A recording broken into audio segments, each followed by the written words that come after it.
What's up, everyone? Welcome to the Millennial Survival Guide. This is a video series in strategic growth experts life series. I don't know what you want to call it. I don't know what you call it really, but this is where I'm going to give you some information about how to survive your 20s for those of you millennials, or maybe just some practical advice for those of you who are interested in starting your own business.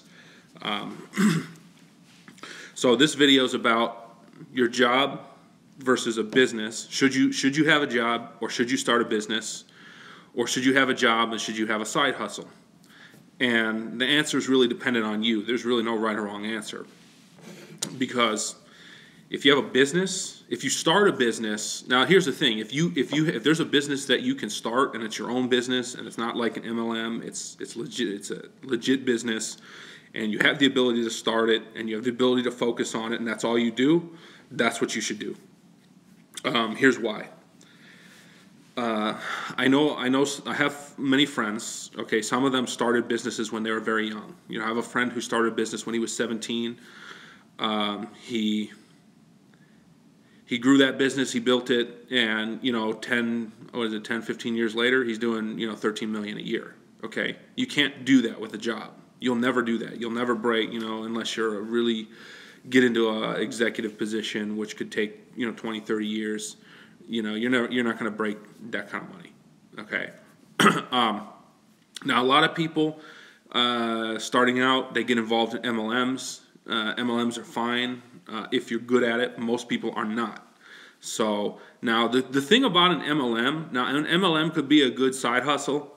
There's a lot of good MLMs that you could get into and make it your side hustle and have your job and grow your career and do whatever you're going to do. Just keep in mind that it takes time, it takes effort, and it takes a little bit of money. The nice thing about MLMs is that you can start a business with very little money. It usually doesn't take that much money. And then you don't have overhead. As long as you're not buying stuff to sell, I don't know any good MLMs don't do that anymore. But that's called front loading, and when they front load, that's where the term pyramid scheme came from, because these companies would get people hyped up and then they would front load them all this product and to go sell it, and then the people can never sell it because they don't know anything about sales. So number one, you should always learn how to sell. So if you don't have a job, go get a job in sales. Or if you're in college, go get a sales job. I don't care if it's selling cars, selling retail, selling telemarketing, whatever. Go get a job that's going to develop your communication skills. It's going to develop your ability to connect with people, and it's going to develop your ability to understand transactional business. Because when you understand transactions, a transaction is the core of all commerce. Right? So if you go work for a company, you're getting paid as a result of the level of their transactions, or your value related to their ability to transact with their customers. Doesn't matter what kind of business it is. It just doesn't matter what kind of business it is. It can be, you could work for Amazon, you could work for Microsoft, you could work for a small mom and pop shop, you can work for McDonald's, you could work for whatever. Whoever you're working for, your paycheck is coming from their ability to process transactions, right? It's commerce. Commerce is the core of money, right? So money exists for commerce, and then money exists and money flows to you as a result of your participation in commerce. So as you participate in commerce, the amount of wealth or capital that you build up is in direct correlation to the value that you bring to your sector in commerce. So there's no other correlation. There's really no other. You can inherit money, that's cool, but again, that came from someone's participation in commerce. And that's why, let's separate the idea of investing, because you can make money investing, but that's participation in commerce by moving money and lending money to different companies as investment capital. And but so the real question is, should you start a business? If you have a skill that's unique, or if you have a circumstance which allows you to start a business doing something that either you're good at or you like to do, or you are able to manage people who are good at doing these things, then you should go with that business and focus on it. And if you have the ability, if you have living expenses taken care of, if you have that chance in life, you should do it, because you can always go get a job. You can always go get a job, but you can't always start a business. If you're in your 40s working 9 to 5, you can't just quit, and you got kids and a mortgage or whatever. You can't just quit and go, start a business, right? And a lot of businesses fail. A lot of businesses fail. So if you're going to start a business, you need to start small. You need to start very small. Bootstrap it, right? Don't borrow money unless you really need to, unless you need equipment or something like that. Before you borrow from anyone, try and there's all sorts of places. You can go on my website, strategicgrowthexperts.com/credit app, and I can get you submitted to get some credit, right? You can get credit for your business, right? You can get credit lines and all that. Banks will lend to you. So, before you really try and do anything crazy, I know people who are like, they'll have this idea and they'll go out and raise millions of dollars, and then that's stupid. That's dumb. Don't do it. Don't spend millions of dollars developing an app. Don't do anything. Do what you need to do to start a business is focus on the transaction. What is the transaction that you want to scale? Right? So if it's a dating app, that transaction is getting users, right? X number of dollars a month, X number of users, build your business around that. If it's a pizza shop, right? X number of pizzas, X number of, customers per month, transaction, build around that. Start small and build around that, right? Don't overextend capital when you don't know what's going to work. Don't overextend capital where you have no idea whether or not it's going to apply to your business, right? Because you could lose that money and then you don't have a system. You're building a system. A business is a transactional system. That's all it is. It's a transactional system. So, if you have the ability to start something like that, maybe you need a small investment to get into a building, if it's like a restaurant or something like that. And by the way, restaurants, and this is different from like food service, I want you to keep in mind, there's a difference between restaurants, food service, and a high-end restaurant and a takeout type place, right? Restaurants have a high failure rate, a very high failure rate, because you have high overhead, you have a lot of expenses, and you have to be really, really good to get people in and out the door all the time and actually generate a profit. But my point is, you can borrow money to get it started if you know you're going to make money, but you don't always know. So it's really important to really figure that out and think about that. So if you go the career route, and say you're in a career, you're making decent money and you can survive, but you realize that you're not going to make enough because you're not.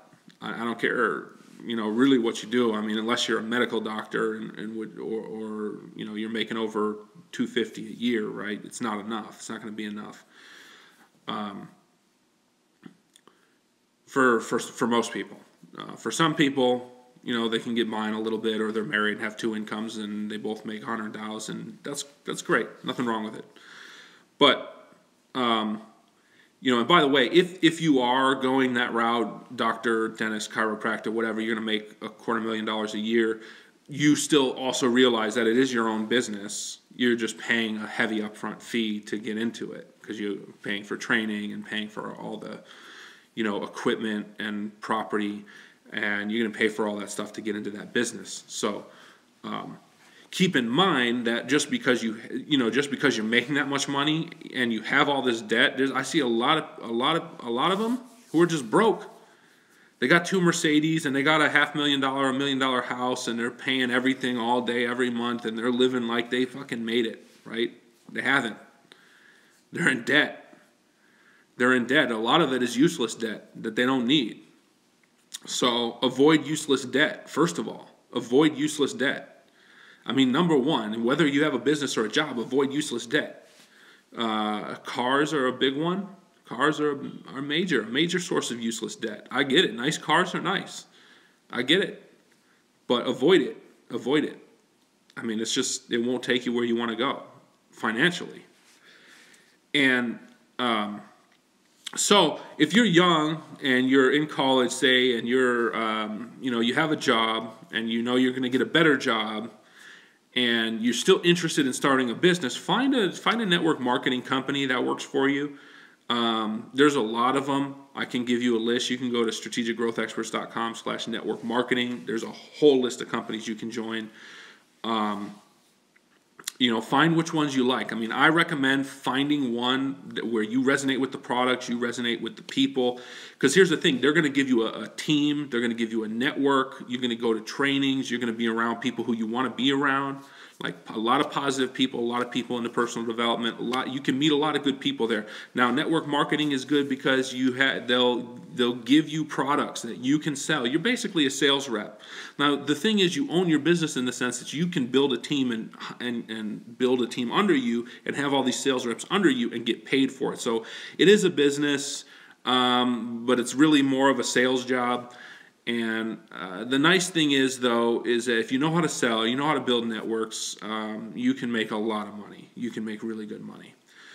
So it is unlimited, it is uncapped, but you really have to know, you really have to believe in the product and the company that you're going to stand behind. So I don't recommend going into too many. I recommend picking one that you like, that you really like, and sticking with it and building it. From there, you want to, you want to work on that. So just keep in mind that it's different from starting your own business. It's different from starting your own business because most people will fail at network marketing because they're not really bought in. Now, if you start your own business and that's your source of income and that's what you do, that's what you breathe day in, day out, you're going to be a little more motivated not to let it fail, right? You're going to be more motivated to, if you need, find investors or get credit or learn marketing and build that business, right? Now, there's nothing wrong with any of it.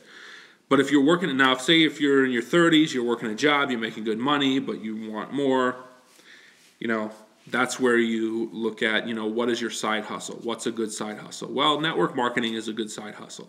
Network marketing is a great side hustle, actually, if you're good at building networks and selling. If you're not, you want to find a skill or something that you can do that you can offer, that you can begin marketing or possibly go into, e-commerce, selling online or something like that. So there's a lot of options, right?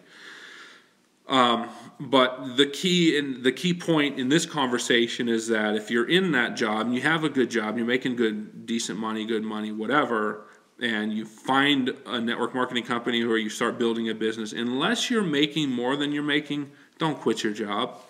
I mean, that's just common sense.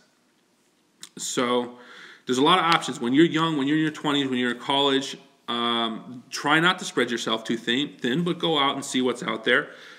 Get a sales job, okay? Even if you're already working, go get a part-time sales job. Go sell cars or something. I'm serious. Yes, sell cars. Because you learn a lot about human interaction, you learn a lot about negotiation, contracts, transactions. Those are great. The other thing is go into real estate. Get your real estate license. Your real estate's the kind of the next level of a car salesman, I guess, because you're doing big dollar transactions. You're dealing with people. You're learning a lot about commerce and transactions and contracts. There's a little bit more work involved in doing that. But it's a good side hustle. It's not easy most of the time because unless you're with a really good broker or someone who's giving you leads and training, that's typically a full-time job.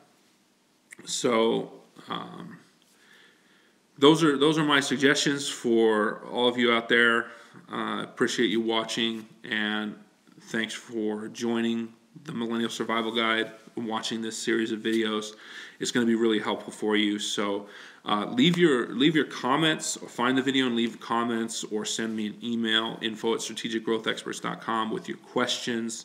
I'd love to answer your questions and help you be successful. So, hope you guys have a good day.